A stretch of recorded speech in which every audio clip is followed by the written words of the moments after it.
오늘 본문 말씀은 예수님이 행하신 네 번째 표적인 저희가 너무나도 잘 알고 있는 오병이어의 사건입니다. 이 이적은 사복음서, 마태, 마가, 누가, 요한복음 모두가 기록하고 있다는 점에서 오늘 이 오병이어가 얼마나 중요한 자리를 차지하고 있는지 대략 짐작할 수도 있습니다. 이 오병이어의 이적을 많은 경우 떡 5덩어리와 물고기 2마리로 5,000명을 먹인 이 점을 참 초점을 두는 경우가 참 많습니다. 작은 것 가지고 많은 사람을 먹였다. 이미 여러분이 이 말씀의 내용을 여러 번 접하시면서 단순히 남자만 5,000명뿐만 아니라 그 외에 여자 또 어린아이까지 포함하면 15,000에서 2만 명을 먹인 셈이다라는 기록도 있는데, 그러다 보니까 대단하게 놀라운 이적을 행하신 거기에 초점을 맞추는 경우가 있어요. 그런데 오늘은 그것도 중요하지만 그보다 더 중요한 게 있어요. 주님은 단순히 많은 사람을 먹인 것에 관심을 두고 있는 것이 아니라 예수님 우리에게 깨우쳐 주시고자 하는 그 교훈과 또 말씀의 그 깊이는 그 초점이 다른 데 있다라는 거죠. 예수 그리스도께서 자신을 희생시켜 영원한 떡 또는 생명의 떡으로 나타내시는 여러분 그 말씀에 우리가 좀 더 초점을 맞춰야 되지 않겠는가 생각합니다. 그러니까 먹을 것을 해결하시기 위해 이적을 행하신 것이 아니라는 거죠. 단순히 그들이 먹을 것만 주기 위해 이적을 행하신 것이 아니라는 거예요. 우리 주님은 필요하시다면 먹을 것도 만들어내시는 분이잖아요. 광야에서 하늘에서 만나를 내려서라도 그 많은 이스라엘 백성을 먹이신 분이고 또 메추리알까지도 동원시켜서 그들에게 양식을 허락하신 주님이에요. 그러니 무엇인지 하실 수 있는 분인데 오늘 이 오병이어는 예수님께서 다시 말씀드린 하나님의 아들 되시고 메시아 되심을 보여주는 것에 관점, 초점을 두어야 된다는 겁니다. 이것을 우리가 알지 못하고 그냥 기적을 행하신 것만 보시면 우리의 믿음은 말씀에 초점에 맞춰지지 않고 항상 부수적인 것에 바쁘고 부수적인 것을 알고 핵심을 모르면 안 된다는 거죠. 오늘 본문 첫 단어가 요한이 즐겨 사용하는 하나의 어구로 시작이 되죠. 그 후에, 4장에서도 그 후에, 계속 그 후에, 물론 특정한 어떤 시간의 간격을 나타내는 말입니다만 이 앞뒤 사건을 연결하기 위한 단어로 사용되고 있다라고 볼 수 있습니다. 전장에서도 그렇고 오늘 6장에서도 여전히 주님을 따라다니는 무리들을 소개하고 있어요.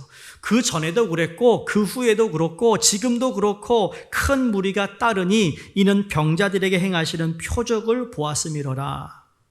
예수님께서 수많은 병자를 치유하신 사건으로 말미암아 사람들이 감화되었어요. 놀라웠어요. 어찌 이러니? 그러면 예수님이 가시는 곳곳마다 큰 무리가 이동을 하는데 여기에 본문 말씀 보시면 2절에 세 동사가 나옵니다. 그들이 따랐어요, 주님을. 그리고 그 행함을 그리고 보았어요.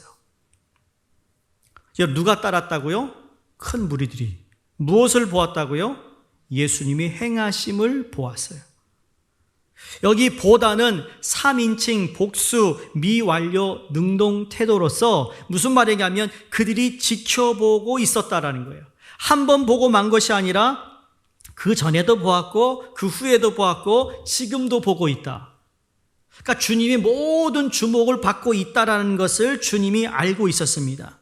근데 안타까운 것은 그들이 보았던 것이 예수 그리스도가 아니라 예수 그리스도가 병자를 고친 것만 보았던 거예요. 신앙생활에 우리가 자칫 잘못하면 하나님이 하신 것만 보려고 해요. 보여지는 것만 보려고 한다고요. 근데 우리의 신앙에 가장 중요한 것은 그 보여지는 그 상황, 그 뒤에서 역사하시는 주님을 볼 수 있어야 된다는 거예요. 그렇지 않으면 여기 무리들처럼 따라다니기도 하고 행함을 보기도 하지만 믿음 없는 사람으로 남아버리는 경우가 있어요. 결국 그 큰 무리들이 어떻게 됐습니까? 예수님 십자가 달려 돌아가실 때는요, 다 도망갔어요. 분명히 따라다녔거든요. 보았어요.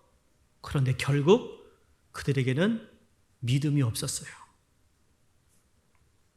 다시 여러분, 표적에는 세 가지 요소들이 포함되어 있다고 말씀드렸습니다. 첫 번째로 초자연적인 사건이 자연계에 들어온 것입니다.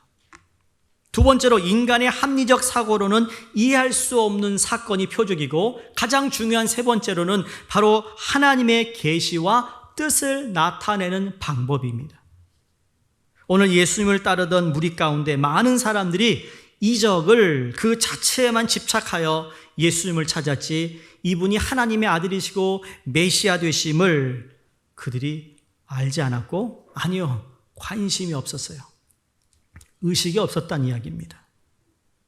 예수님 당시에 살던 사람이나 오늘을 살아가는 저와 여러분이나, 여러분, 우리의 삶의 가장 기초적인 필요가 뭡니까? 먹고 사는 거예요. 오늘도 먹고 사는 것 때문에 여러분 바빴어요. 먹고 사는 게 만만치 않으면 우리가 힘들다고 그래요. 먹고 사는 것 때문에 여러분이 지금도 열심히 일하고 있습니다. 안 그렇습니까? 워낙 여러분은 초월한 분이라 우리 시종교 성도는 참 대단해요. 초월해서 아니요, 난 먹고 말씀이 그랬잖아요. 인간이 떡으로만 살 것 아니요. 전 그걸 믿습니다. 할렐루야. 그런데 며칠만 굶어보세요. 한 달 렌트를 못 내보세요. 애가 배고프다고 울어대보세요. 그건 현실적인 문제예요. 지금도 우리는 먹고 사는 것 때문에 고민합니다. 안 그래요? 솔직해지자고요. 정말 그런 거예요. 먹고 살기 위해서. 그럼에도 불구하고 주님은 떡으로만 살 수 없다고 하셨어요. 인생 자체가 육신만의 존재가 아니라는 것을 말씀하시잖아요. 우리가 6장 1절에 15절 말씀 읽었지만, 그 후에 예수님이 본인을 소개하는데 6장 27절에 썩을 양식을 위하여 일하지 말고 영생하도록 있는 양식을 위하여 하라. 이 양식은 인자가 너희에게 주리니 인자는 아버지 하나님께서 인치신 자니라. 그러면서 다시 35절에 예수께서 이르시되 나는 생명의 떡이니 내게 오는 자는 결코 줄이지 아니할 터예요. 나를 믿는 자는 영원히 목마르지 아니하리라. 이 주님을 믿으세요? 어쩌면 오병이어의 기적은 오늘 지금 읽어드린 이 말씀을 주님이 선포하시기 위해서 보여주셨던 표적이라는 거예요. 근데 오늘 본문을 보시면 예수님도 큰 무리가 자기에게 오는 것을 뭐 했습니까? 보셨어요. 5절에. 여기서 대조를 할 수 있는 게, 예수님을 보고 몰려왔던 많은 사람들이 보았던 것과 예수님이 몰려왔던 큰 무리를 보셨던가에는 차이가 있더라는 거예요. 어떤 차이일까요? 자신의 이익을 위해 보고 모였던 사람들에 비해 우리 주님은 그들의 필요를 보셨다. 주님이 오늘도 여러분의 필요를 알고 계세요. 보고 계시다고. 여러분 한 주간 아프셨어요? 주님이 알고 계세요.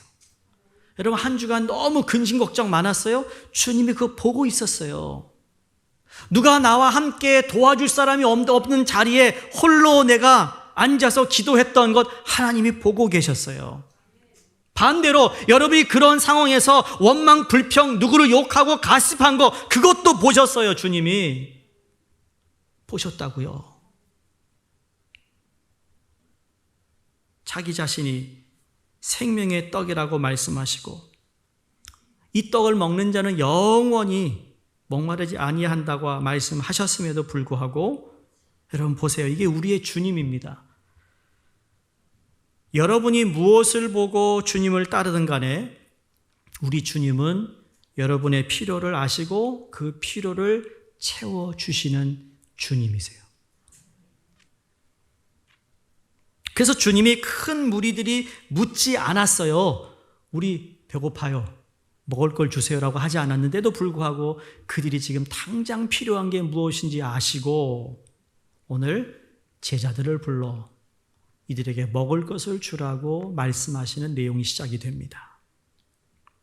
기억할 것은 우리 삶에 기본적으로 필요한 것이 무엇인지 주님은 알고 계시다. 이 주님을 우리는 믿어야 합니다. 이 말씀에 우리의 큰 위로가 있기를 바랍니다. 자, 근데 이 양식을 풀어가는데 있어서 주님이 두 사람을 등장시켜요. 원래는 세 사람이 등장해요. 근데 첫 두 사람은 예수님의 제자였습니다. 여러분, 하나님께서 우리의 필요를 채우실 때, 아니 우리에게 필요한 것이 채워지는 어떤 이 삶 가운데 하나님 꼭 하나님의 준비된 사람들을 사용한다는 겁니다. 하나님이 일을 하실 때 하나님이 직접 나서서 뚝딱 뭘 줄 수도 있겠지만 사람들을 붙여주셔서 일을 하게 하시는 거예요.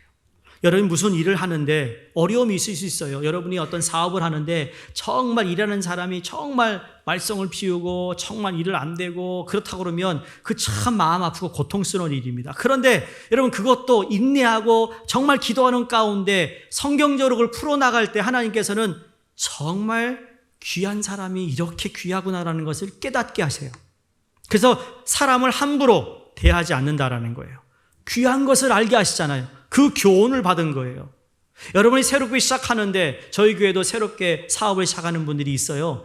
그분들을 신방하고 이야기하다 보면 희한하대요. 하나님께서 어떻게 아시고 적절한 사람들을 불러주셔서 만나게 하셔가지고 이 일들을 꾸려가시는데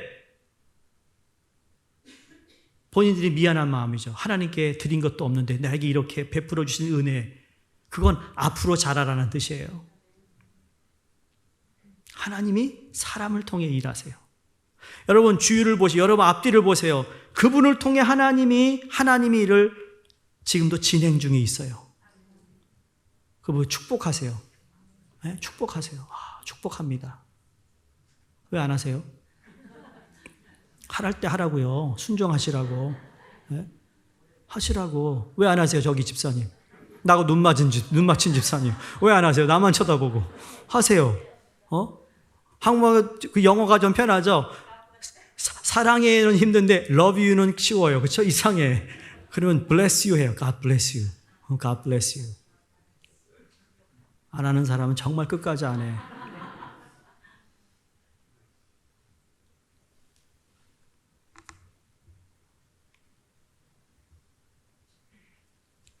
첫 등장하는 인물이 빌립입니다.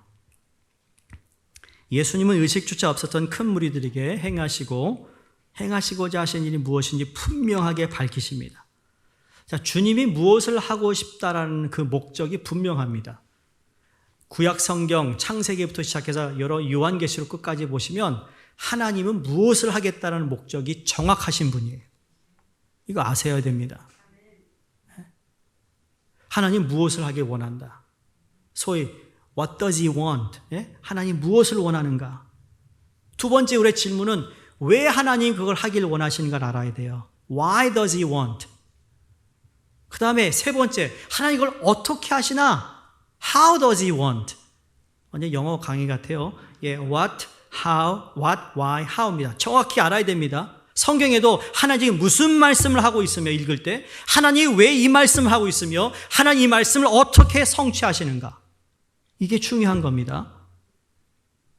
오늘도 우리에게 무슨 말씀을 하셨고 왜 이 말씀을 내게 하시며 이걸 어떻게 성취해 가시는가를 보라는 거예요. 이게 하나님의 말씀이 성취됨이에요. 오늘도 주님께서 오늘 5절 6절을 보시면 예수께서 눈을 들어 큰 무리가 자기에게로 오는 것을 보시고 빌립에게 이르시되 우리가 어디서 떡을 사서 이 사람들을 먹이겠느냐 하시니 이렇게 말씀하시면 친히 어떻게 하실지를 아시고 빌립을 시험하고자 하니라. 자, 왜 하필이면 빌립에게 어디서 떡을 사서 이 사람들을 먹이겠는가 물은 것이 좀 궁금합니다. 수제자인 베드로도 있었고 그가 가장 아끼고 사랑하는 요한도 있었는데 왜 그리 부각되지 않던 빌립을 택하셔서 이 질문을 하셨을까? 추측에 의하면 빌립은 베세다라는 지역 출신입니다. 지금 우리가 읽은 1절에 보시면 디베랴 갈릴리 바다, 디베랴라는 갈릴리 바다가 있는 거기 디베랴라는 지역이 또 있었던 것 같아요. 근데 그 옆이 바로 이 데세다라는 곳의 지역인데 빌립이 그 지역 출신이에요. 그러니까 쉽게 말하면 그 지역 출신이니까 어쩌면 예수님이 야, 네가 누구보다도 이 지역을 잘 아니까 어디서 빵을 만들어서 어떻게 그 빵을 가지고 와 이 사람들은 먹일 수 있는지 모든 그것을 누구보다 잘 알지 않겠어? 라는 의미에서 물었을 수도 있겠지만 그렇지 않습니다. 왜? 말씀에 그렇게 기록되어 있지 않습니다. 주님이 빌립에게 물었던 것은 딱 한 가지였어요. 뭐 한다고요? 시험하고자 하심이라. 빌립이 12제자 중에 어쩌면 매우 합리적이고 이상적인 사고를 가지고 있었던 제자였을 수도 모릅니다.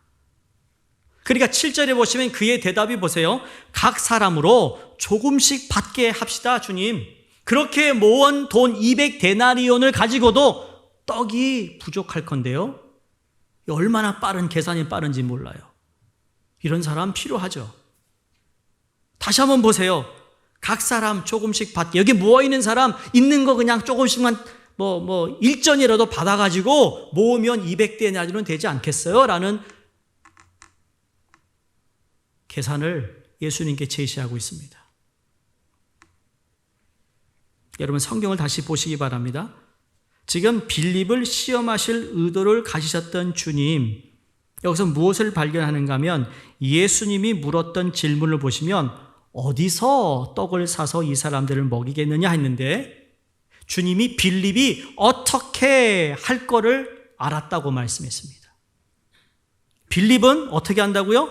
어떻게 이 사람들을 먹일까에 관심이 있었고 주님은 어디서 이 사람들에게 먹을 것을 줄 것을 묻고 있었습니다. 주님은 어디서인데 빌립은 어떻게입니다. 여기서 우리의 성경에도 말씀이 있죠. 하나님의 생각이 나의 생각과 다르고 하나님의 계획이 나의 계획과 다르다라는 거죠. 우리도 문제를 해결하는데 어떻게 해결할까 여기에만 관점을 두고 있죠. 근데 주님은 어디서 해결을 받을 수 있을까 묻습니다. 너 그 문제 때문에 어디서 해결을 받을래? 우리는 어떻게 해결을 받아야 될까? 어떤 사람이 배를 타고 가다가 배가 난파되어 표류하다 하는 중에 무인도에 이렇게 닿았대요. 그들과 함께 배를 탔던 동료들은 다 죽었고 자신만 살아있다라는 사실에 하나님께 감사를 드리고 자기가 구조될 때까지 지낼 움막을 지었습니다.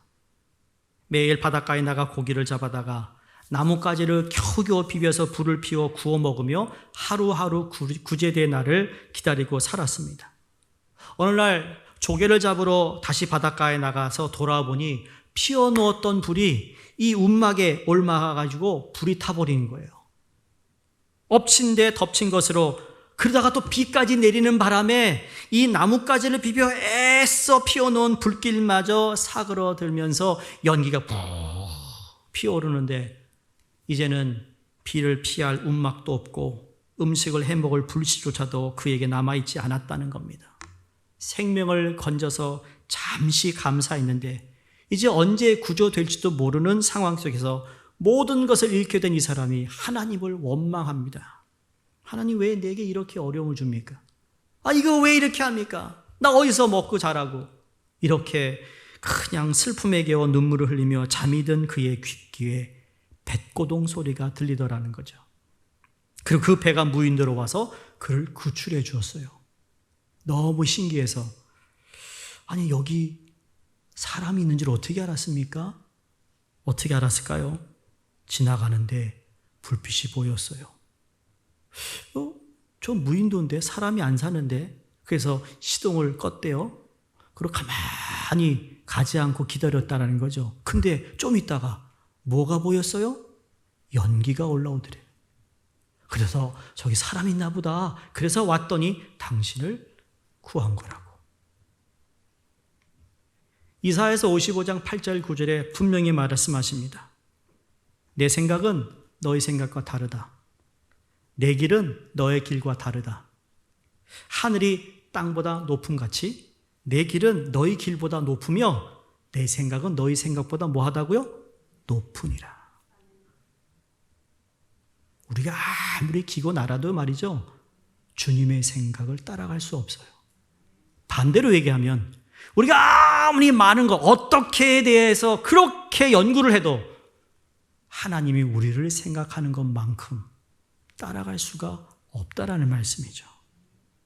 주님은 어디서? 라고 묻는데 우리는 항상 어떻게? 라고 묻고 있어요. 이 말씀은 주님은 여러분 where이라는 단어는 무슨 것을 얘기하죠? 방향을 제시하고 있어요. 그런데 어떻게는 뭘 제시하고 있죠? 물리적인 것, 계산적인 것을 이야기하고 있어요. 여러분, 삶이라는 건 방향을 잘 잡아야 돼요. 인생은 방향을 잘 잡아야 되죠. 여러분, 신앙생활은 해석을 잘해야 되는 거예요. 똑같은 상황 속에서 내가 어떤 해석을 하느냐.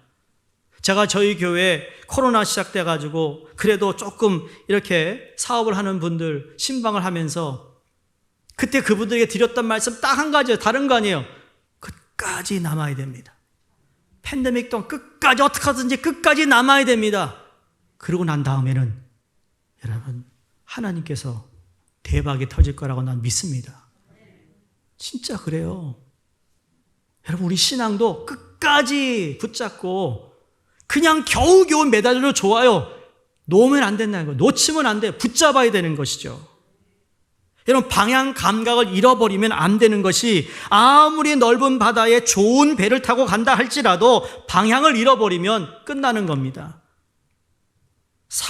그 상황에서 무슨 이치를 따지고 누가 잘했나 못하냐를 따지고 자기가 가지고 있는 부를 자랑하면서 내가 얼마를 가지고 있고 이러면 이건 따지는 건 그건 어리석은 사람이에요. 헛짓이에요. 헛짓. 그거 왜 그런 짓을 하는지 아무리 열심히 일하며 산다 하더라도 방향을 잘못 잡고 가면 헛수고한 것이나 다름없는 것이죠.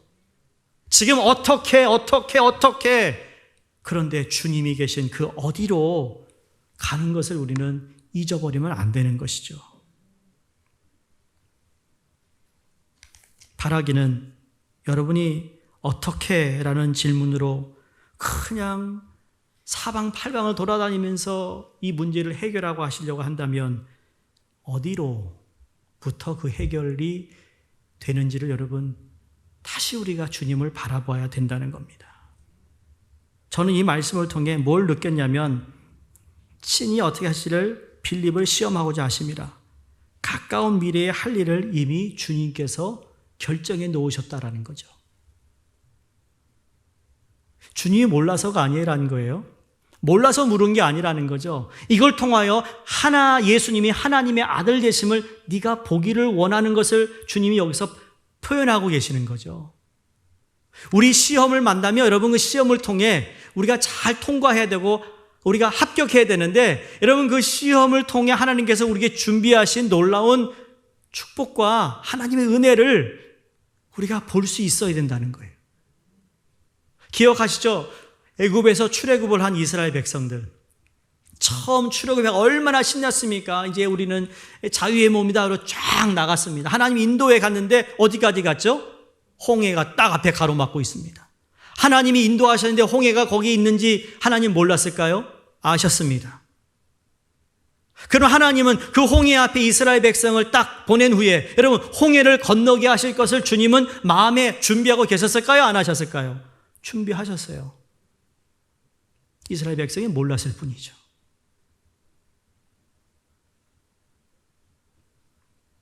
자유신학계 신학자들이 그런 엉뚱한 말 합니다.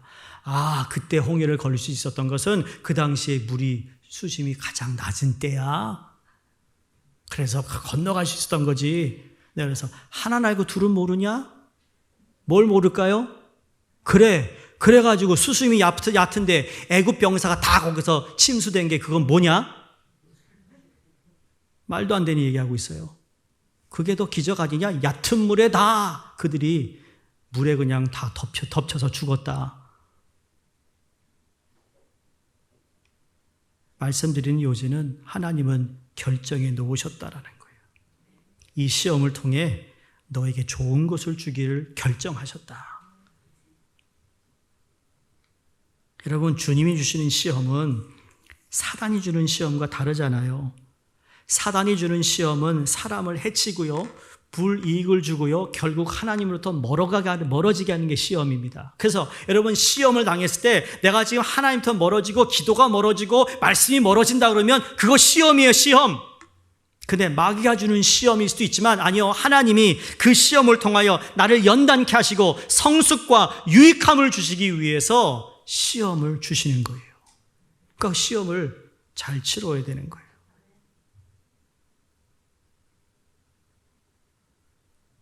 예수님께서 행하신 이 시험은 빌립의 믿음의 정도를 측정하시기 위함이었던 것 같습니다. 다시 말해, 예수님의 이 시험이 단순히 많은 사람들의 배고픔을 해결할 방법을 요청하기 위해 주어진 것이 아니라, 예수님께서 이미 자신이 어떻게 행해야 이 많은 사람들을 배불리 먹을 수 있을지를 알고 계셨기 때문에 하나님이 하실 그 일에 빌립을 초청하신 거라고 전 보고 싶어요.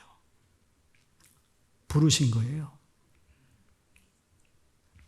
마가복음 8장에 너희는 나를 누구라 하느냐라는 질문과 유사한 의미를 담고 있다라는 겁니다. 즉, 시험의 목적은 주님이 누구이신지를 확실하게 알게 되는 계기가 된다는 거죠. 시험을 통해 하나님이 어떠한 분임을 내가 체험하게 되는 거예요. 그렇죠? 여러분, 시험 당하고 난 후에 시험을 통해서 내가 돌아보니까 뭐였습니까? 하나님의 은혜였어. 그때 하나님이 나와 함께 하셨구나. 여러분, 그게 반복될수록 나는 하나님에 대한 신뢰감이 높아지는 거예요. 믿음이 자라는 거예요. 그러므로 시험을 통해 주님이 누구신지를 경험하는 우리의 방향을 다시 재조정하여 나아갈 수 있는 계기가 된다는 사실을 꼭 믿으시기를 바랍니다. 결과적으로 빌립이 염려하던 바와는 정반대의 상황이 오늘 말씀의 결과 아닙니까? 합리적 사고와 민첩한 행동에도 불구하고 빌립은 신적 능력을 지니신 메시아로서 예수님을 알아보지 못했습니다. 주님도 그것을 원하셨는데, 그거를 원하셨는데 얼마나 마음이 아쉬웠을까요? 동일하게 주님이 우리에게도 똑같은 것을 원하세요. 내가 너의 삶의 주인이야. 내가 너의 모든 문제의 해결체라는 것을 주님이 우리로 하여금 알기를 원하신다는 겁니다. 두 번째 인물은 안드레입니다. 9절에 보시면 제자 중 하나고 시몬 베드로의 형제 안드레가 예수께 여짜오되 여기 한 아이가 있어 보리떡 5개와 물고기 2마리를 가지고 있나이다. 그러나 그것이 이 많은 사람에게 얼마나 되겠삼나이까 묻습니다.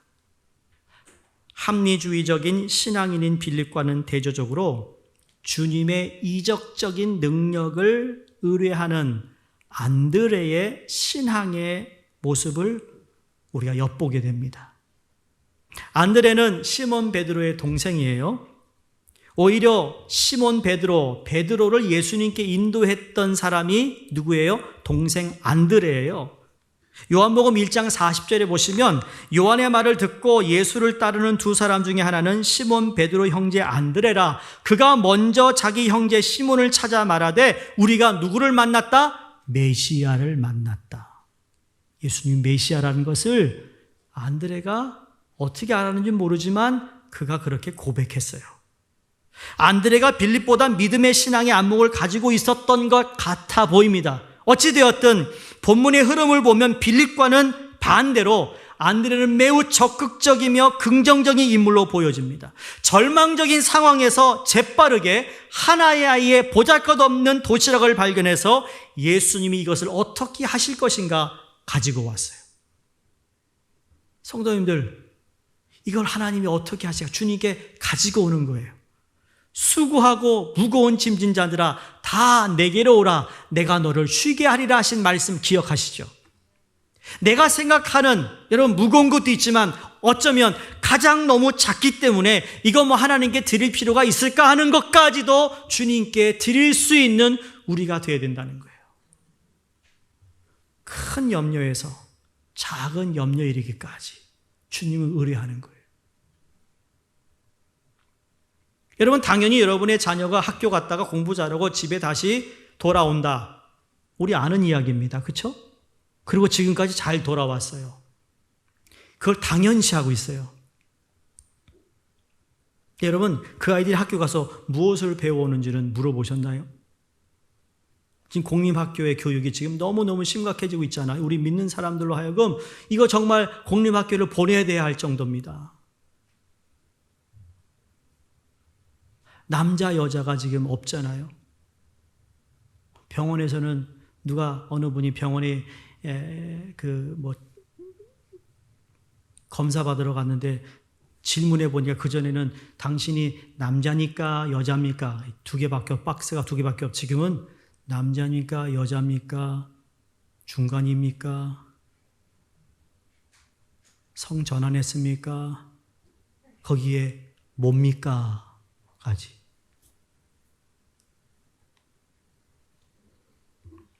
근데 여러분 지금 자녀를 위해서 기도를 안 한다고요?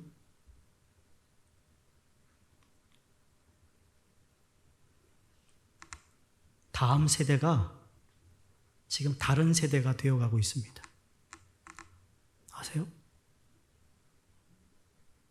다음 세대가 다른 세대가 되어가고 있다고요.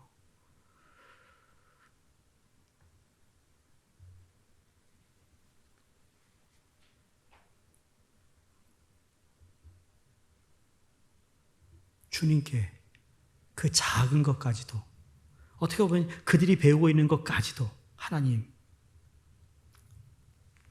주님께 간구해야 되고 주님을 찾아야 되는 거죠. 내가 생각에 아주 작은 것, 이거 그렇게 주님께 간구할 기도 제목도 아니야 라는 것까지도 주님께 아뢰일 수 있는 우리의 모습만입니다. 오늘 안드레는 그것이 이 많은 사람에게 얼마나 되겠사입니까? 라는 이 말과 빌립이 했던 말은 차이가 있잖아요. 빌립에 비하면 비합리적이며 비계산적이며 하지만 절만적이지 않은 그의 믿음의 행동은 결국 어떻게 됐습니까? 표적을 낳게 하는 계기가 되었어요. 오늘도 안드레와 같은 사람이 필요한 거예요.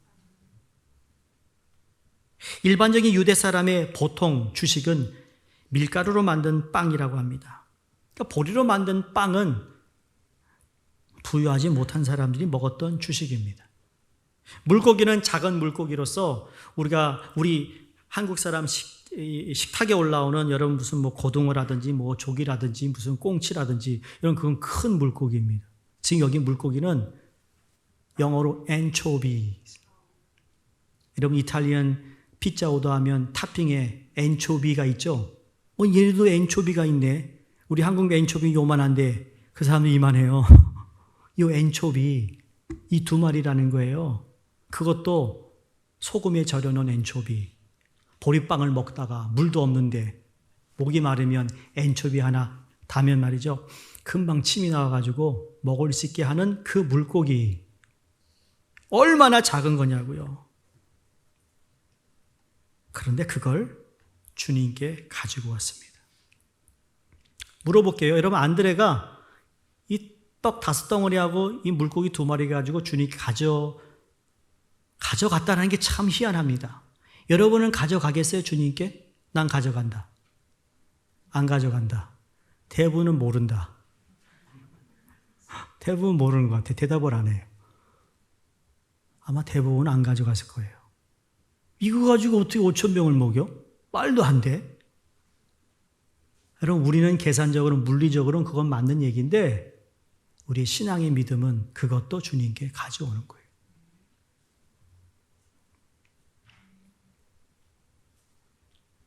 저는 저희 교회가 참 선교만큼은 잘한다 그렇게 감사하는 마음을 가지고 있어요. 저희가 선교한다 그러면 참 우리 성도님들이 그 마음이 귀하다라는 것을 매해 경험한다니까요.